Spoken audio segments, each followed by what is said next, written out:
Hey everybody, it's Friday, June 26th, and today we're talking about extracurricular activities. Conversation starts now. Right here on Foster Life.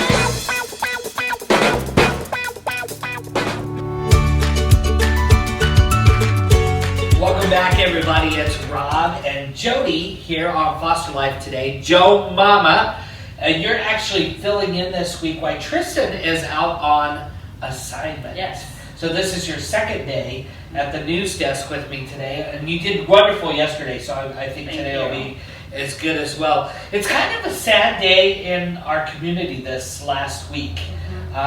In Missouri, Springfield, Missouri, they laid to rest 3 kids, 6, 7, and 8, that were from the same family, and they were killed in a car accident on the interstate this week because a semi was merging onto the road. And I just can't imagine this family had 10 kids, and these were their middle children, and they were all killed. And according to all the news reports I saw, they were all wearing their safety devices, but they were ejected from the vehicle. And so our hearts go out to the Novos family, and it, I think, hit all of us parents here at Foster TV, because I think all of us try to put ourselves in those shoes, and that would be a really tough pill to swallow. And so we are just really thinking of them, and we wanted to start our show and kind of just pay tribute to them a little bit today before we go on. But our prayers and our hearts are with them. So did you see the ridiculous story out of Pennsylvania this week? Yes. Putting kids in foster care for school lunch debt. Yeah, so if they haven't paid their school lunch debt, they threatened the parents that they were going to put them into foster care. Right. Well, what? I've been doing this a while. You've been connected with it for a while too, because you had a kid, and then also your mom was involved in with the foster care program. And I think we have bigger fish to fry than parents who are behind on their lunch debt at school. Yes, that's very unjust. I mean, we have kids in houses that make meth. We have kids in houses that they use weapons to hold them. We have kids that they handcuffed and put in cold water in barrels as a consequence. We have lots of big problems. And if anybody thinks that by a parent not paying their lunch debt is a reason for a kid to come into care, just think of that psychologically, what that would do to a kid. Yes. Because just because you're poor doesn't mean that you come from a bad family. Right. That's hardly the case. Right. Just because you can't pay the lunch debt doesn't mean that mom and dad are bad people. Right. And that's what the fostering system is for, is to take in kids that are from a bad environment, and paying the lunch debt doesn't weigh out for me. Having your 5-year-old go hotel door to hotel door room dealing your drugs for you, they need to come into foster care, but not over a lunch debt. And it kind of just irked me.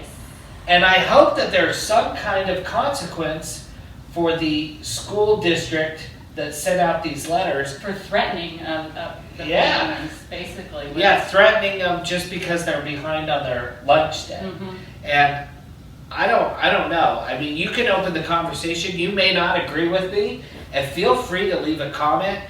But this has been weighing on my mind all day, and I'm thinking, I can't justify a way that it would be okay to take a kid into care or state's custody over a lunch debt.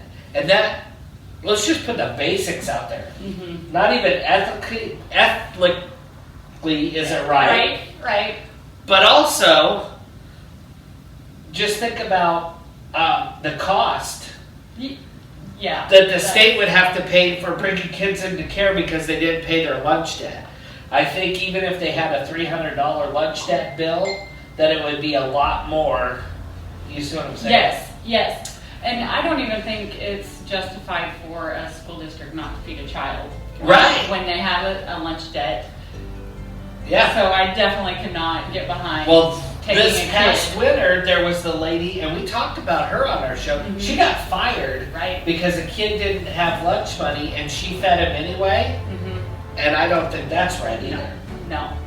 I kind of like what the state of Missouri does, so that there's no discrimination or anything. Mm-hmm. They feed everybody across the board breakfast, and then that way it's not the kids that don't have as much have to go eat, and the kids that have more. So it's all level, and I think that's more of where we need to go with this. It concerns me more that a kid goes to school and is in the free lunch program, and in some states stands out because they're in the free lunch program. Than that. In some places they do like stamps on the hands. Right. I mean, that's just. So let's talk about a good note. Yes. So this officer, we just got this story in. What was his name? Do you remember? His first name was Jody. Yeah. So his name is Jody, like you. Yes. And so anyway, Jody was off duty, but they got a call for a domestic violence, child abuse. And so he went ahead and took the call, and he went to the home, and this kid was handcuffed and put in cold water in a barrel for a consequence. Now the kid was 8 years old. And he only weighed 61 pounds. And he was taken into care.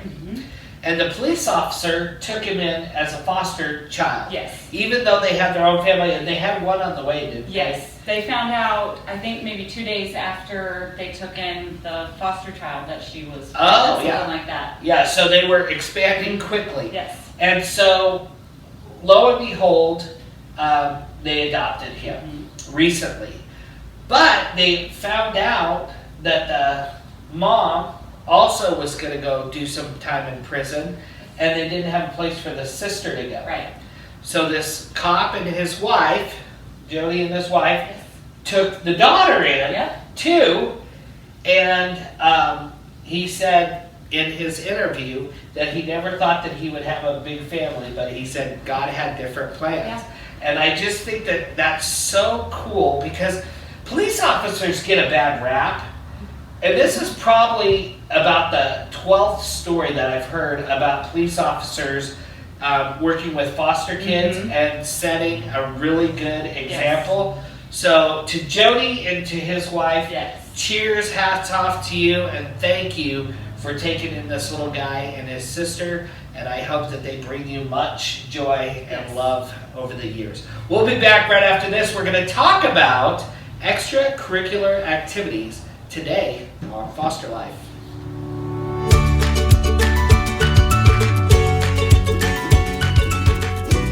Your logo deserves to be on our duffel bag. Contact Cindy McDaniel today.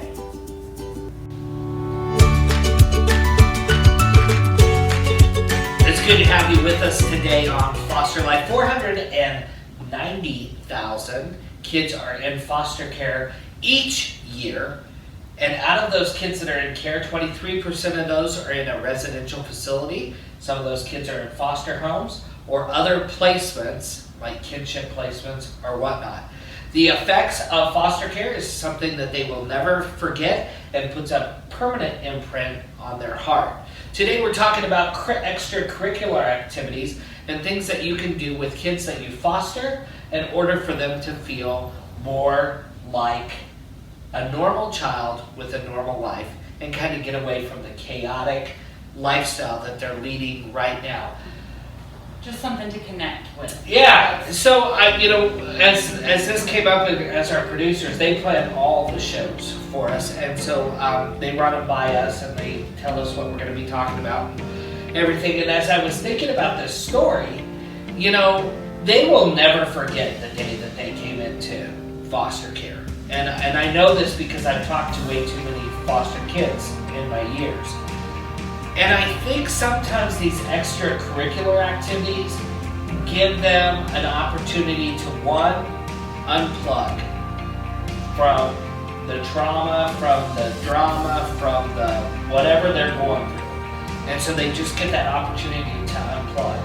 And then secondly, I think it helps them to release some built-up anxiety and anger and all of that kind of stuff. And then thirdly, I think it helps to make them just feel like life is kind of normal, and that they have a normal family and they're doing normal things. Yes. So today we wanted to talk about extracurricular activities. And it's so important as we're talking about this to remember that, well, it's easy for them to say because we don't have a lot of extra money to do these things. Sometimes these organizations where you do the extracurricular activities, they have rates for foster kids. Sometimes they don't charge for foster kids.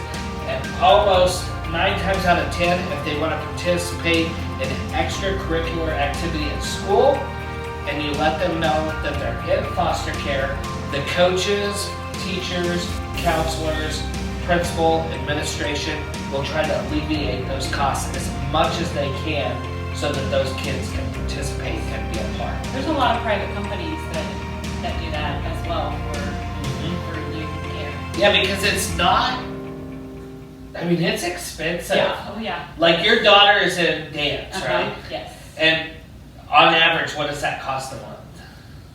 Do you know? I don't even know. Yeah, but I can't imagine that because we have to average in competitions and like hotel rooms and all of that. So I don't know what. So, but it's got to be an amount to it. Yes. And you do that over a year's time and stuff. So every little thing helps if you let them know. But you definitely don't want to do that in front of the kid. No. Those are conversations you either want to have person to person or on the phone, just you and that person, so that they don't feel different. Yes. So with your kids, has extracurricular activities played an important role in their life? Yes. My daughter has danced since she was 2. Oh, wow. 2.5 maybe. So she has always had that as her source of of outside, away from parents, exactly, something else to connect with. Yep. And then my son tried several different things and never really found one that was like perfect for him. Right. He did piano and guitar.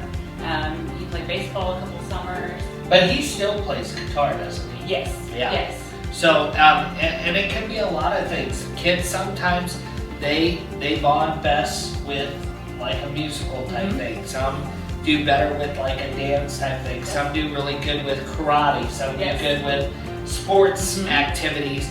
But it's finding their interest, finding their niche, and then us as foster parents not saying, oh, well, they can't do that because it costs this much of money. Right. Finding out how you can make it work. One of the ways that you can make it work if they are, I believe, 13 and up, is they have a chafee worker if they're in care. And each state should have a chafee worker. Those chafee workers a lot of times can pay for those services. So, for instance, we had some boys that were playing, doing track, and they were in foster care, and their chafee worker comes no matter what. And so the chafee worker asked them, what are you going to need for track? Now, we could have went out and got whatever they needed for track, no problem. But the chafee worker said, why would you do that when we have a fund for that? And so she went out and let the boys pick out the shoes they wanted, and then got a check for Academy Sports, and then they got, you know, their cleats and everything that they needed to participate in track. Yeah, so you need to look at the resources in your area and see what they provide so that they can participate in extracurricular activities. And a lot of places have there's scholarships that you can get for just even like low-income kids or kids that go to a certain district or whatever. Right. There are scholarships available, so always look into options like that to see if any of those are available in your area. Yeah, and for our bio parents that are watching, because we don't just have foster families that watch, we have a lot of bio families that watch. And for the bio families that are watching, if you're in a lower income bracket, get with your school, get with the school's counselor, and see what types of things are available, because if your kid might come into care because of behaviors that that child is having, I'm telling you, sometimes that extracurricular stuff can really help with that and kind of balance them out a little bit. That's correct. Especially if they're dealing with ADD, ADHD, reactive attachment disorder, or any of those other diagnoses. We have found that extracurricular activities and plugging in somewhere else can be really helpful. Yes. When we come back today on Foster Life, I want to talk about some of the extracurricular activities that are really therapeutic for kids. Yes. And there are some that where you might be able to cut down on your therapy hours a little bit because they're in some type of extracurricular activity that's going to be really therapeutic for them and help them get some of the release that they want and some of the comfort they want. We'll be talking about that.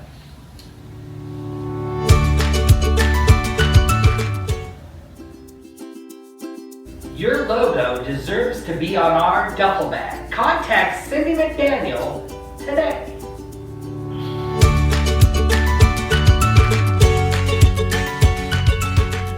Well, I am ready for the weekend. Friday is finally here, and as soon as we're done, we're out of here and we're starting this weekend and get it rolling and stuff.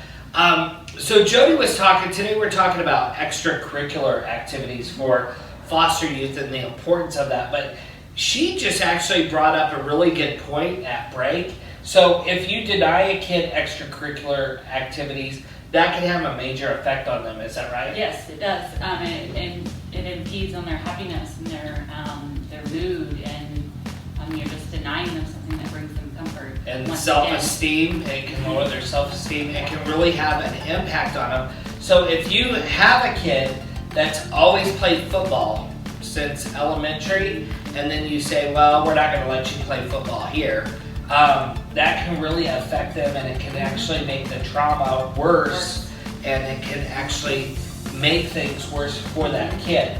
And so I think it's important as we bring kids in to kind of figure out what their extracurricular activities are, and then if they like it. And sometimes they'll tell you they don't like it, and then you, so for instance, they might tell you, yeah, I've always been in swimming and I've competed and stuff, but I don't like it. And then you take them to the pool and you find out that that's really the love of their life. Then you might want to reconsider that conversation with them a little bit. And see, there's lots of things that kids can do that are therapeutic. And one that comes to mind right away that's real popular right now, especially with younger kids, especially high school and college kids, is yoga. Yes. And yoga's big right now, especially with this generation, this up-and-coming generation. And most of your gyms are going to have a yoga program, like Planet Fitness and 24-Hour Fitness, and some of those places, they'll have a yoga plan there. And I think it's a way for them to kind of just get in touch with themselves. And I'm not saying that's for everybody, but that is one that we don't hear of, that's very therapeutic, that's kind of popular right now. Yes, I love yoga. You do? Yep. Do they have yoga for fat guys? Because they I don't know. For everyone. Oh, they do? Oh, well, maybe I should go to yoga. So, and maybe that'll help with some of that stuff too. Also, the other things that are therapeutic that your family is really involved in, you come from a background of ranching and farming and stuff, so what is really good for kids there? Horses, I've even seen some things recently for goats. Oh, yeah. There's even a yoga with goats here. Oh, yoga with goats. Locally here, but horse therapy, there's a lot of programs around doing that right now that are even geared towards foster kids. Mm-hmm. And it helps with balance and especially blind kids. I guess that's very good for them. So it helps with some of their physical therapy and it can help with some of their emotional therapeutic therapy. And I grew up around horses and stuff as well. And when you connect with an animal, there is nothing cooler than that relationship. Right. So when you made a connection with a horse and that horse has made a connection with you, that's an awesome relationship. And I think it's a very healthy relationship for kids that are in care. I know a lot of kids that thrive on animals that like even with having a cat or dog around that just helps them to calm down when things go crazy for them. Right. If they just have, even just like petting the dog, it's just like therapeutic. It's just gives them something to busy themselves with. Sometimes just taking care of a horse for that therapy or the goats or whatever it may be is also part of the therapy. I think too, another one that's really good is music, and that's my favorite. When I had colon cancer, music got me through so much. Well, I was a live show producer, so I was around music all the time. But there is certain songs to this day that I listened to when I was going through that deep, dark journey in my life. And to this day, I'll hear like a song that was important to me or whatever. And so what that tells me is that music is a huge therapeutic resource. And it might be that they want to play an instrument. It might be that they want to be in dance. It might be that they want to participate in a musical at school. There's lots of options. Yeah, whatever they want to do, I think music is always good. Music has always been my therapy for everything that has ever gone wrong. Like, whether that was coming home from a bad day from school and turning on my radio or listening to the music in the car on the way here, before shooting this. Like, there's always some way to connect music to something. And that's kind of with me. It doesn't matter if I'm sad, mad, happy, in a great mood, bad mood, whatever. Music, I always kind of turn to music, and I know that that's not for everybody, but it is a good outlet for a lot of kids. Now, we have to wrap up this episode, and I'm going to make I might make some mama bears kind of mad, because this is very controversial, but we have used it with our kids, and it does work. And sometimes those contact sports like football, karate, those aggressive sports, if you have kids that have built up anger and that kind of stuff, we have found that those sports are really good. And it's not that we want them to play tackle football so that they hurt another kid, but they do a lot of exercises and practice where they, I don't know what that's called, where they go up against those metal things and they have to push them across the field. But a lot of our kids will get anger out just by doing that exercise. And so we find that contact sports, and even this article that you were just reading, says that it builds teamwork. It builds responsibility, being a part of something, but also self-esteem, building them up, and creates character. All of those things. So it does all these really good things, but in addition to that, some of the exercises that they have to do for those sports can be really well and can get a lot of energy out and that type of thing. I'll tell you what, when our kids are in extracurricular activities, life is much easier at home because they're putting their time and energy into that. So when they're home, they're a lot more diffused, there's a lot less anxiety, there's a lot less anger, because we're filtering that out in a positive way. When we come back, we're going to wrap up today, right here.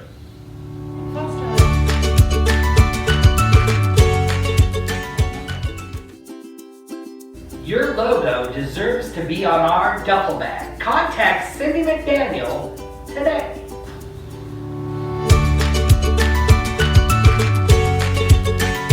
I gotta say, Wandy's becoming kind of a natural here at Foster Life and on the set. I don't think you realized when you became a permanent part of Foster Life that sometimes you were going to have to co-host and fill in and some other... Yeah, I didn't know that part. Yeah, and I think it's good for us, and it's good for you. I like to change it up a little bit. I love having Tristan here, and he is forever my co-host on Foster Life, and he's committed, and we are extremely good friends, but I think it's also good to have some new blood on the show with me and change things up a little bit. And I gotta tell you, when we do our watch parties, when you're on, my guy views go way up. When Tristan's on, my girl views go way up, but when Jody's on, my guy views definitely go way up, and I think that that's good, and it's always good to have you with us in the studio. Extracurricular activities are great. I think the key is have that conversation with the kid when they come to your home. Yes. Maybe not on the first night, maybe not on the first week, but figure out where they can get plugged in. I think that's really important. When kids are plugged in, statistics show, and it's not clap proof. Right. But we decrease the chances of them using drugs, harming themselves, doing things when our kids are plugged in. And that's not Rob talking, that's not Jody talking, that's statistics. Right. And if they're plugged into something and feel a part of something, the chances of them being successful are a lot higher. Yes.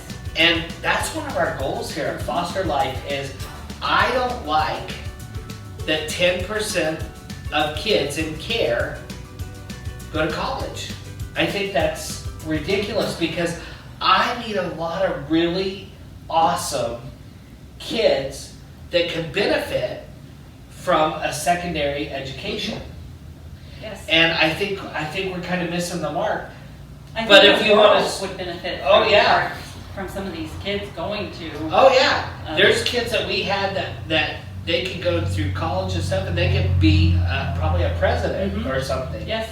And so, but I think if you're trying to get them on that path, one of the ways that you get them on a college path is getting them involved in extracurricular activities. And I'll tell you why the kids fail at college.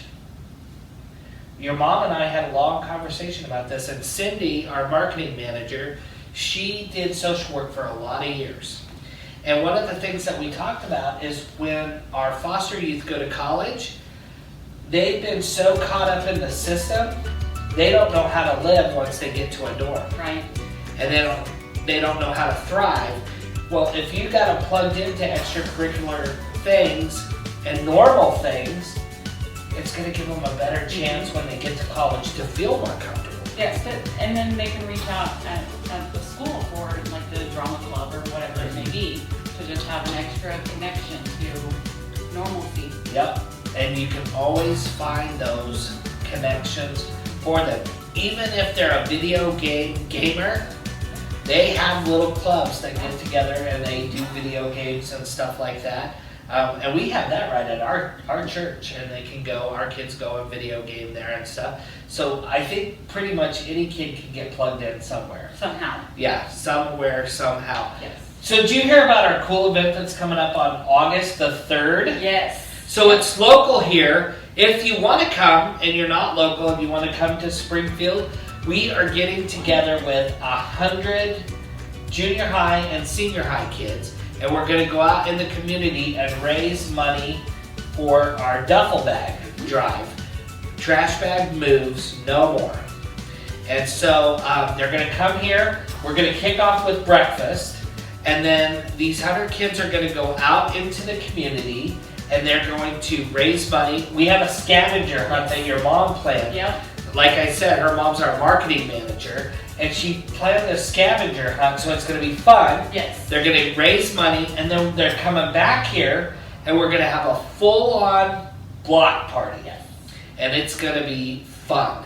Fun. And there's going to be food. There's going to be lots of thousands of dollars of prizes. Your mom has been out in the community just collecting stuff to give away at this thing.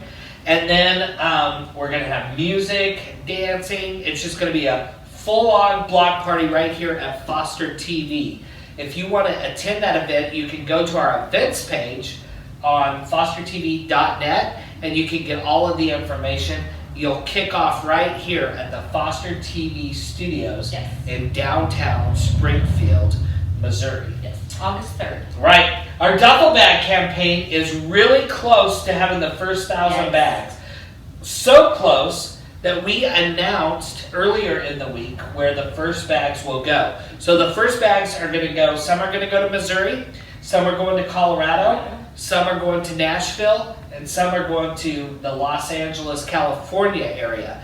The reason those areas were picked was because that's where we had the most donations from, and so we wanted to serve those. Now those areas will not get duffel bags. They can't qualify for duffel bags again for a year, and so our next 3,000 will go to different states and different counties and that type of thing. But we appreciate all the people who have gotten involved. If you would like to make a donation, it is so simple. You can, write a check and go on to fostertv.net, and our address is right there, and just mail it to the studios. Put attention Cindy, or you can put attention bags. And just so that we know that that's what it's for, and then we'll get that processed and get that in that account for the duffel bags. Or you can go onto our website, fostertv.net, and just click on the yellow button and make a donation either by credit card or PayPal. Yes. And we would, either way is fine with us. We will get your receipt, and all donations are, we are a nonprofit, so you can write off any donations that you give us through there. Monday, Tristan's going to be back, but I think you're on the show. Cindy's on the show. And Courtney will be back, so we'll have our whole staff. We've been on light crew this week. Yes, light crew. Light crew. So, but we'll all be back on Monday. Yes. Right here on Foster Life. Foster Life is a HEDFRA production, only on Foster TV.